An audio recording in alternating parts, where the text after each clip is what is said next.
že sa zachovávajú... Trošičku, môžem takto poprosiť, ďakujem. Tak je. Zachovávajú sa v prvom rade väzy v tom kolene, čo je veľmi dôležité si uvedomiť. To znamená, že sa zachovávajú nielen postranné, ale zachovávajú sa aj predný, aj zadný krížny väz v tom kolene. Čiže funkcia toho kolenu, tak ako aj stabilita toho kolena je relatívne zachovaná, čo je veľmi dôležité.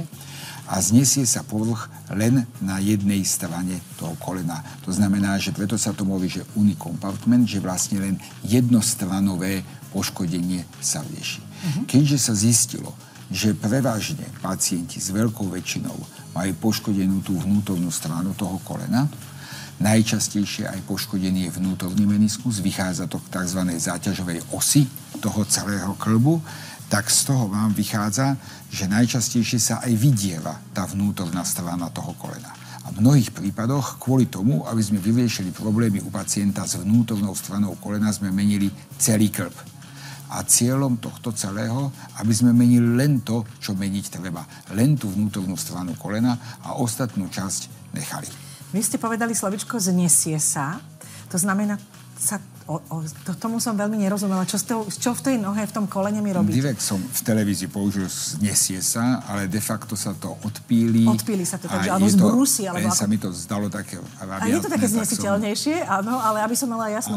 Dobre, nahrádza sa to, čo vy znesiete nejako výplňou niečím? My v podstate tým znášaním prispôsobujeme tú kosť, vytvárame to miesto, vytvárame to lôžko, na ktoré potom nasádzame vlastne ten umelý kĺb. Čiže tam je práve ide, a to je tá presnosť tej operácie, je zachovať čo najviac tých mäkkých tkaní, aby tá funkcia zostala a snažiť sa zniesť, odpíliť z toho kĺbu akurát tak, aby sme odpili čo najmenej, ale aby čo najstabilnejšie ten kĺb dlhé roky, nie 1, 2, 3, ale desiatky, na tom danom mieste pevne držal a plnil svoju funkciu. Čiže to umiestnenie musí byť aj anatomicky správne, aj správne funkčne k tomu konkrétnemu implantátu. Kedy je možné využívať túto metódu? Podľa mňa ste v tejto chvíli nadchli mnohých divákov, ktorých trápia kolená a povedali si, to bude možno niečo pre mňa.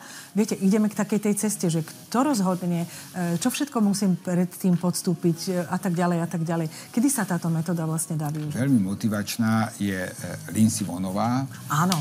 Jedna veľmi známa svetová americká lyžiarka. Budeme ho mať v dokrutke o chvíľku. Ktorá s touto náhľadou lyžuje pohár. Čiže tým chcem povedať a chcem teda motivovať divákov, že naozaj tá medicína ide dopredu a je to práve pre tých, ktorí trpia, nemajú tú odvahu ten kĺb vymeniť celý a pre tých, pre ktorých jednoducho tá športová aktivita je závislosťou a treba, aby v tom pokračovali aj psychicky a fyzicky, lebo my stále vieme a alibisticky hovorím, že pokiaľ vymeníme vnútornú stranu, tak stále ešte ten celý kĺb tam dať vieme. Čiže tejto možnosti sa nezbavujeme. Čiže je to vlastne taký predkrok alebo medzikrok. A na druhej strane je to riešenie pre tých športovo aktívnych alebo mladších takisto, s tým, že sa veľmi dobre zachováva funkcia toho kĺbu. Výber je obťažný. Správne ste sa spýtala, že treba vedieť komu, lebo nie pre každého je to vhodné, to priznám. Je to vhodné práve pre tých väčšinou, čo sú po vybratí menisku, to už oni budú vedieť na tej vnútornej strane kolena poškodenej chrupavky, kde sa postupne tá artróza, či chceme, či nechceme, vyvinie. Veľa, čo poznám priateľov a známych a mali problémy s kolenami, tak mali takú odvahu a spravili si obidve kolena naraz. Pre mňa je to zázrak zdravotnícky a vôbec mentálne u toho človeka, lebo to chce dvojnásobnú energiu, chuť a proste veľkú vôľu. Dá sa táto metóda využiť takisto pri dvoch kolenách naraz, lebo sa mi zdá šetrnejšia. Dá sa využiť, šetrnejšia, dá sa využiť, je to vždycky o spolupráci s pacientom. Nie každý pacient, ak ste sama veľmi rozumne povedala, je to do určitej miery aj záťaž na toho samotného pacienta, lebo pre mňa ako pre operatéra je to de facto 2 operácie za sebou, čo teda mňa baví. Ja mám z toho radosť, čiže pre mňa to záťaž nie je. Ale pre toho pacienta je to predsa len väčší výkon, aj keď podotýkam, že tento výkon je naozaj šetrnejší s menšími stratami krvi a s lepšou schopnosťou rehabilitácie. ale napriek tomu je to dvojmo. Schopnosť zaťažovať po operácii je tým pádom oklieštená, čiže samozrejme, že nie je to pre každého z pacientov, ktorý je na to vhodný. Poďme ešte v tomto vstupe trošku povedať, ako prebieha operácia, že aby mal divák jasno, že či je pritom nutná anestézia, či sa treba na to nejak špeciálne pripraviť. Čo očakávate od nás pacientov, aby sme boli my spokojní a vy s nami spokojní? Tak my tým, že sme špecializovaná nemocnica, ktorá sa vyslovene zaoberá týmito operáciami, máme to aj najviac narobené, tak my to máme už odpracované od toho vstupu pacienta až po tú rehabilitáciu. Čiže tí pacienti mnohokrát sú operovaní tak, že operovaní v rôznych tzv. Blokoch, či ani není nutná celková anestézia. Po tej operácii sa pristupuje k okamžitej rehabilitácii. Tí pacienti teda majú hneď prístup fyzioterapeuta, dokonca na oddelení, ktoré za tým nasleduje. Čiže tým chcem povedať, že je veľmi dôležité pre toho pacienta, aby po tej operácii bezprostredne dostal profesionálnu rehabilitáciu 3-krát denne intenzívne, aby jednoducho ten kolenný kĺb bol svojím spôsobom primerane zaťažený. Ten výkon je relatívne stredného typu, nie až tak veľmi náročný a väz je tiež menší ako pri výmene celého, krvné straty sú o mnoho menšie. Ja tam naozaj vidím väčšinu pozitív, ktoré by som chcel počerknúť a vlastne kvôli tomu tu sedím. Určite áno a my si tu hlavne kvôli tomu, že sme sa teraz v tejto chvíli dozvedeli, že je možnosť ako nevstupovať, respektíve neriešiť svoje kolena klasickou totálnou endoprotézou, ale sú novinky, ktoré vidíte, sú aj na Slovensku, takže je to úžasné. Hlavne treba si kolena šetriť tak, aby sme neboli vašimi pacientami. A teraz si uvedomiť, že na Slovensku robíme veľmi peknú medicínu. Áno, ja som o tom presvedčená. Už pán doktor spomenul pred malou chvíľou Lindsey Vonovú. Je to jedna zo športovkyň, o ktorej vieme, že je teda klobúk dole, výnimočná lyžiarka, ktorá dokazuje, ako ste sami počuli, že aj práve s takouto metodou má vymenené koleno a veľmi sa dobre drží. My sme si dali samozrejme za úlohu posunúť vám alebo predstaviť vám viacero známych tvári, ktoré majú a podstúpili takéto ochorenie, ale respektíve takúto operáciu. Ešte predtým len dovolte pripomenúť, že pán doktor Jakubík zostáva u nás. Dámsky klub stvr.sk je adresa, ktorú naši diváci veľmi dobre poznajú, takže nech sa páči, píšte a my sa teraz poďme pozrieť na tých známych ľudí s vymenenými kĺbmi.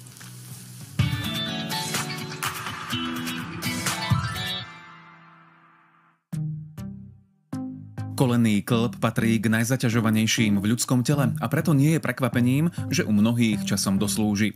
Výmenu kolena tak neraz podstupujú aj známe osobnosti, ktoré sa vďaka modernej medicíne dokázali vrátiť do bežného života bez bolesti. V roku 2009 podstúpil operáciu kolena herec Michael Douglas, mal 64 rokov. Priznal, že po nehode na lyžiach sa mu nezahojilo dobre.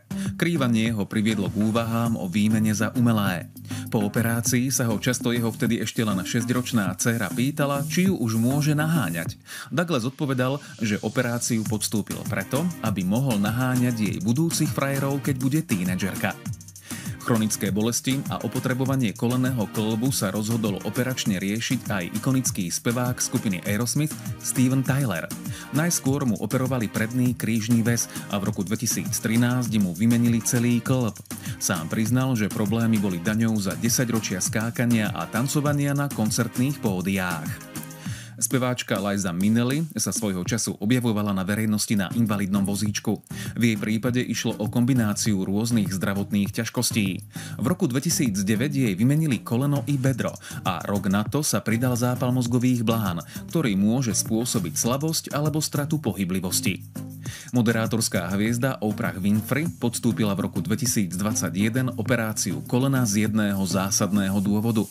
Prezradila, že si uvedomuje, že ako 70-tnička už nemá pred sebou veľa času a tak si chcela pre seba dopriať pár dobrých rokov bez bolesti. Keďže jej robilo problém zdolať čo i len 2 schody alebo nastupovanie do auta, rozhodnutie ísť na operáciu považuje za najlepšiu vec, akú kedy urobila. Bývalý americký profesionálny wrestler a herec Steve Austin priznal, že problémy s kolenami mal už od čias, keď hrával univerzitný futbal. Kolená sa ozývali počas celej jeho kariéry v ringu. Totálnu endoprotézu ľavého kolena podstúpil v závere minulého roka. Keďže je Steve veľký bojovník, do sveta súťaží a show sa plánuje vrátiť čo najskôr. Lyžiarka Lindsey Vonová mala rozsiahle problémy s kolenami počas svojej lyžiarskej kariéry. V roku 2019 sa súťaží vzdala a zdalo sa, že lyžovanie prišlo o svoju veľkú hviezdu. Začiatkom roka 2024 podstúpila operáciu, pri ktorej jej poškodené časti kolena nahradili titanom. Stal sa zázrak. Lindsay sa v tom istom roku po 6 rokoch prestávky vrátila k lyžovaniu, a to rovno vo veľkom štýle. Pri svojom comebacku skončila na prvom závode na 14. mieste. Za týmto úspechom podľa nej stojí jej titánové koleno.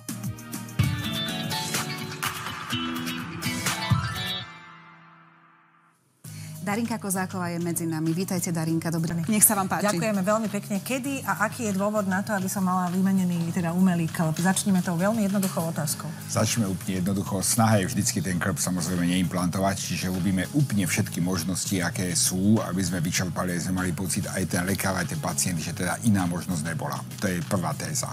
Druhá téza, musí to zmeniť kvalitu života. Tá operácia má vtedy efekt, keď ten pacient pociťuje po tej operácii tú zmenu. To znamená, že pacient, ktorý, bicykloval pravidelne, už nemôže, chodil na turistiku, nemôže, chce ísť s deťmi si zahrať tenis, nemôže, tak to je ten pacient, ktorý bude mať zmenu kvality života. Dobre, a už urobil všetko preto, lebo dôležité je ešte predtým, kým pôjdem na tú operáciu a chcem mať tú svoju kvalitu života, skúsiť športovať ľahko, napríklad plávať a hľadať možno nejaké terapie, masáže a jednoducho si pomôcť a zistím, že mi to nepomohlo a končím na operačnom sále a musím podstúpiť túto operáciu.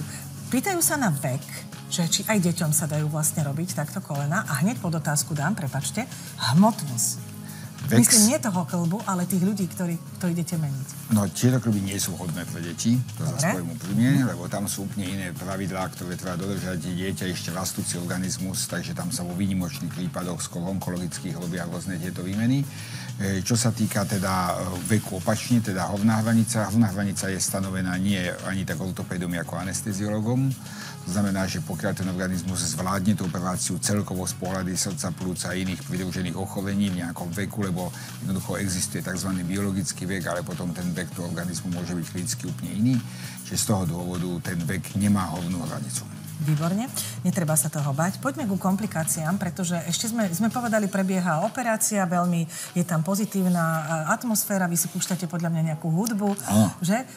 Počúvate lekári hudbu. A čo to je? Je to nejaké, každý máte niečo iné obľúbené? Asi je to také, nie je to úplne... Ale nerozptyluje vás to len... Nie je to vážna hudba, v živote sme nepočúvali vážnu hudbu. Dobre, tak si viem predstaviť ten rock'n'roll na tej operačke, ale je to dôležité pre vás, aby ste boli v dobrej pohode, ale keby ste to dali na Facebook, už by to všetci hejtovali.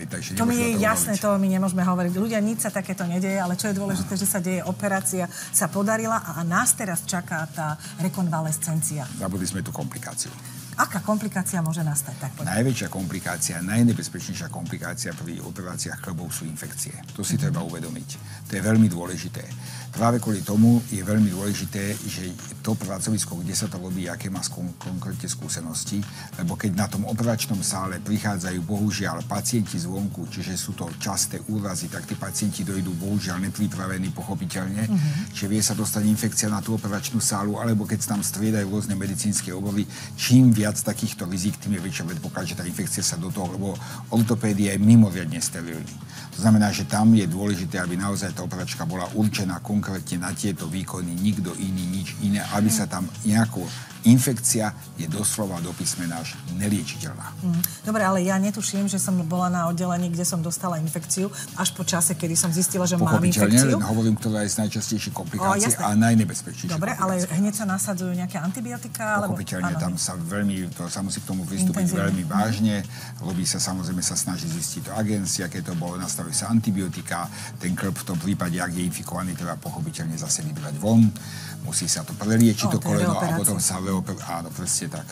Poďme k tej hmotnosti. Je pre vás ako ortopédov určite iná práca, ak máte človeka, o ktorom ste hneď presvedčení, že to pôjde, lebo má dobrú kondíciu, ako keď je niekto s nejakou väčšou nadváhou? Hrá to úlohu? Hrá to úlohu, lebo tá nadváha má niekoľko faktorov. Jeden faktor, ktorý vám povie aj samotná anestézia, ako že ten organizmus je jednoducho to úplne iné dávky liekov musíte dávať. Či sú to napríklad tieto spomínané antibiotika, či sú to naviedenie krvi, proste úplne iné množstvo chemikálií do toho organizmu ide. Úplne iné krvné straty, teda väčšie sú, keď ten pacient má nadmernú hmotnosť. Samozrejme, že aj tá pooperačná rehabilitácia, tá záťaž, väčšinou tí silní pacienti nie sú tak svalovo a tak pripravení. Tá pooperačná rehabilitácia, spolupráca sme obťažnejšia, čiže nielen to hojenie rán. Čiže každopádne tá hmotnosť je nepriaznivá úplne ideálne pre nás. A bavme sa aj o tej životnosti toho samotného klbu, lebo pokiaľ je tam pasívny tlak, čiže tak ten klb svojím spôsobom tiež už má určitú životnosť. No, ale poďme k tej životnosti. Aj taká otázka padla, že na koľko rokov mi vydrží takýto klb? Na túto otázku neexistuje jednoznačná odpoveď. Lebo existujú štatistiky, ktoré povedia, že teda ten klb priemerne vydrží tých 20 rokov. Dojde nejaké číslo, že majú takú životnosť, prežívanie, ale to je štatistika. To znamená, že niekomu ten klb sa uvoľnil po 5 a niekomu možno vydržal 40. To sú individuálne. Neexistuje úplne medicína, je práve to pekná, že tam neexistuje absolútne pravidlo, neexistuje 100% a veľmi ťažko sa hovorí o zárukách. Ale čo môžeme povedať k prežívaniu, je dôležité, čo sme sa bavili o tej hmotnosti, o starostlivosti. Keď sa ten pacient o ten klb stavá, znamená pozor na akékoľvek infekcie v organizme, aby sa od zubu od niekaďaľ nedostala. A potom je dôležité cvičiť. To cvičenie je alfa omega celého. Tak a ideme k tomu cvičeniu, pretože aj také otázky boli, ako vyzerá rekonvalescencia. Skončila operácia, poslali ste pacienta na izbu a povedali ste, že hneď sa ide na nohy. Áno. Čo je to hneď? Hneď je hneď. Hneď je hneď v zmysle takto. Prvú noc ten pacient na jednotke intenzívnej starostlivosti, lebo je to v podstate taký nadštandard medicínsky, kde chceme toho pacienta observovať, teda sledovať. Tam tá samotná záťaž, tá operácia, netreba toho pacienta hneď vertikalizovať a hneď postaviť, lebo nemá to žiadnu medicínsku pridanú hodnotu. Na druhý deň ten pacient práve sa zase začne. Význam to má aj pre toho pacienta psychicky. Je to veľmi dôležité, keď pacient vníma, že teda tá možnosť je, on sa toho bojí sa na to sa nejakým spôsobom postaviť a tak ďalej. Samozrejme sa ten klb podľahčuje s tými vravlami a to cvičenie potom nadväzuje bezprostredne. A práve je skúsenosť, že tie prvých tých 10 dní toho cvičenia po operácii majú najväčšiu pridanú hodnotu. Tam najviac pacient získa. Keď zoberieme celé kvantum cvičení, keď zoberieme 100%, tak 50% je tých prvých 10 dní cvičenia. Preto to cvičenie a pobyt po operácii bezprostredne niekde na rehabilitácii, ako máme rehabilitačné oddelenie, kde 3-krát denne cvičia, je veľmi, veľmi potrebný. Dobre, ja sa chytím ešte tých barlí, pretože my dvaja sme si barlí sa musíte držať. Musíte sa držať a používame francúzske barlí. Áno, nie nemecké, ale to je francúzske. Verte, že je to cesta, viem, o čom aj ja hovorím. Výživové doplnky, aký máte na to názor? Či môže pacientom pomôcť ešte predtým, aby takúto operáciu vôbec podstúpili, alebo či sú aj nutné možno po výmene klbu? Tak na to treba sa povedať, že teda o čom sa bavíme v pohľadu toho, že keď ten klb je v nejakom pokročilom štádiu, tak na ten samotný klb ten doplnok nepomôže, ale ten doplnok môže pomôcť na tie ostatné klby. Už len bezprostredne po operácii je zaťažovaná iná strana, možno zdravšia, kde ten doplnok má zmysel. Výživové doplnky majú svoju pridanú hodnotu na tomto trhu. Jednoducho záleží od toho, že aké majú zloženie, na to je spravené milión výskumov. Oni sa líšia od liekov v tom, že tam jednoducho není garantovaná presná tá hmotnosť a toho v tej danej tobolke, ale podľa Gaussovej krivky štatisticky pri dlhodobom užívaní vlastne dostanete to množstvo toho lieku, alebo tej množstve molekuly, ktorú potrebujete. Čiže ja si myslím, že výživové doplnky, ak sú správne cielene, tak majú svoju pridanú hodnotu. Hovoríme o štatistikách a sami vieme, obaja ako tu sedíme, že možno endoprotézy totálne, či bedrové, či kolenné fungujú 30, 40, 50 rokov, vývoj ide dopredu. To znamená, že aj tá štatistika vám stále ponúka nejaké také nové informácie, lebo robíte opäť s novým materiálom, robíte nový spôsob, metódy, ako vymeniť vlastne ten klb. Je to pre vás obrovským prínosom, že ste pri tom? Je pre nás prínosom to, že vlastne my sa zúčastňujeme všetkých medzinárodných konferencií, kde sa práve tieto témy preberajú a ide sa veľmi do detailov. Tam sa doslova preberá práve to, čo sme teraz riešili, jak je podstatná tá bezprostredná rehabilitácia po tej operácii, jak je dôležité to rýchle cvičenie, lebo oni sú robia tisícky zoperovaných pacientov v rôznych krajinách, výjdu s tými výsledkami, porovnávajú a my potom sa tam chodíme učiť a my poviem takto, preberáme know-how. A znovu hovorím, že som pyšný na slovenskú medicínu. Vieme to tu veľmi pekne robiť. Som o tom presvedčená aj ja. Ďakujem vám veľmi pekne za všetky informácie, za tú bezprostrednosť, ktorá je vo vás, pretože je to fajn. Hneď si viem predstaviť meniť si pri vás koleno napríklad. Ďakujeme, nech sa vám darí. Ďakujem. My sa ideme poďakovať samozrejme aj vám, ktorí ste sa pridali do nášho rozprávania a ideme vám poslať darčeky štvrtkové, konzervy